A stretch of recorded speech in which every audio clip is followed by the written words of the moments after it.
Hey, welcome back to Working Class Customs YouTube channel. Welcome back once again to Stable B, our favorite place. If you're new to the channel, this is your first video. Today, we're gonna talk about why you should not do a track day.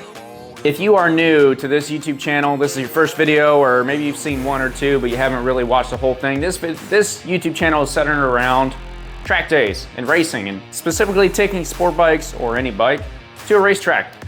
What we're gonna talk about today is why you actually shouldn't do that. Now, that was the title of the video. Don't do track days, don't do a track day, whatever it might be. And that sounds probably counterproductive to a channel that is purely based around motorcycle track days. If I want you to watch my channel and go do track days, why would I tell you not to? Well, today we're gonna get into why you shouldn't, in fact, do a track day. If you wanna hear my reasons, go ahead and stick around. Before you do that, click the subscribe button down below and throw a like on the video. And then if you got any questions throughout this video, please leave me some comments down below. I'll answer any and all of them. Let's get into it and talk about why you should not do a motorcycle track day. All right, so here at Stable B, I have a couple motorcycles in the stable. I got my trusty Aprilia RSV4 1100 factory here, a Gixxer 750 here. This is a 2008 track bike only. And all the way over here, we have a 2009 Gixxer 750, which is technically still street legal.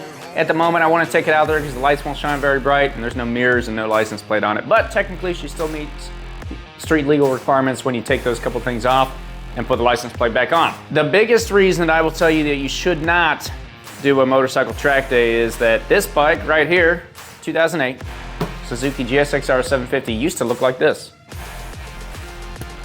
And now it looks like this. This bike right here, 2019 Aprilia RSV4 1100 factory, used to look like this. And now she looks like this. And off to the right, all the way over, as we come around, as I mentioned, this 2009 Gixxer 750 looks exactly how it used to look, but the lights are taped up. As you start doing motorcycle track days, you're gonna go do your first. It's gonna be a great time. You might get addicted to it right away. It might take you a couple, but you're gonna have some feelings. You're gonna hit some speeds that you can't legally hit on the road. You might have hit them before, but not in a safe and friendly and legal environment. You're gonna do some things with your motorcycle that are very hard to replicate out on the road, like lean it further, take your chicken strips from super wide down to not so big anymore, or even maybe even completely get rid of them depending on how risky you are out there. And you're gonna feel that G-force, you're gonna feel that adrenaline rush, and all of those things are gonna make you wanna keep coming back again and again and again. So if you have a motorcycle, specifically a sport bike, but even a cruiser, like my Harley Davidson there in the back, and you're like, you know what, this whole track day thing sounds like maybe it's for me. Maybe I should try it out. Don't do it. Just don't.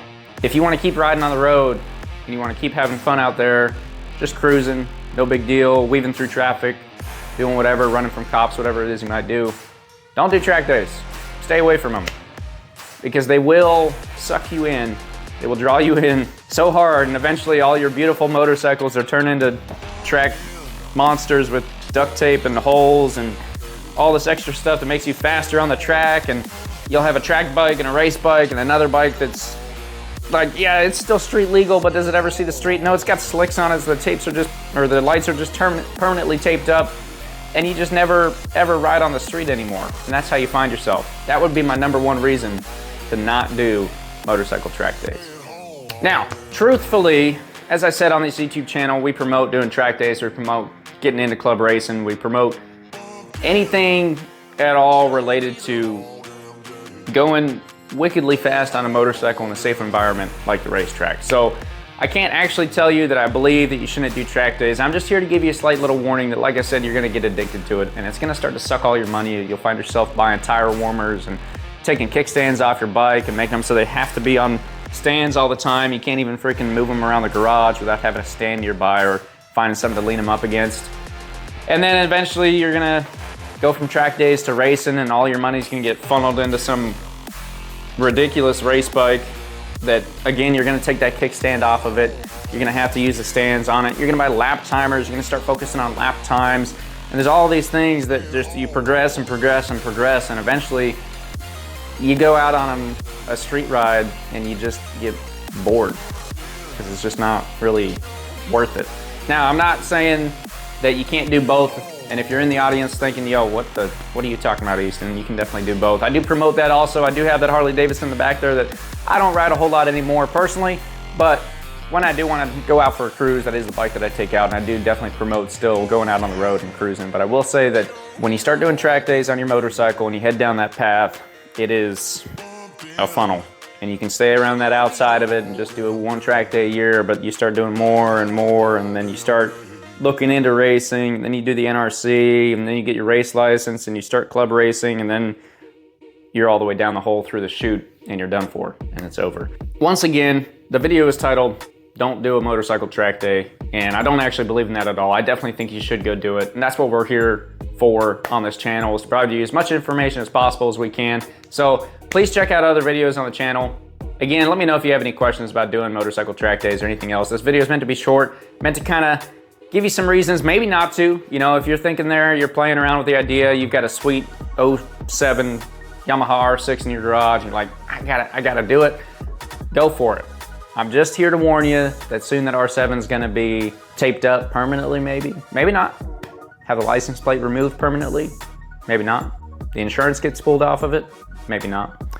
When you do find yourself in those spots, I do also recommend definitely search the marketplace for a track bike that someone else already built that will save you some money. We have a video of how much I actually spent converting this fully from what it originally was to where it is now, and we included the price of the bike in there, but just kind of going through all the things, I definitely recommend checking that out. The link will be up here in the corner. Yeah, the whole point of what I'm trying to get at today is that if you like your motorcycle the way it is with the lights on it and beautiful, and you wash it every week, and on the weekends you just take it down to your local pub or drive it across the bridge, take it out to the beach, take some sweet pictures of it, just keep doing that and stay away from the track days. Because once you open that door and you head down that track day route, it's just endless. You're never gonna stop. You're gonna get addicted. But if you decide to make that call and you do the track days, go for it. Let us know. Leave us a comment down below saying, hey, I did it, and we want to hear about it. And then come back and check out the channel for some other great info. And if you're saying maybe I'm on the fence and you're looking about how to save some money,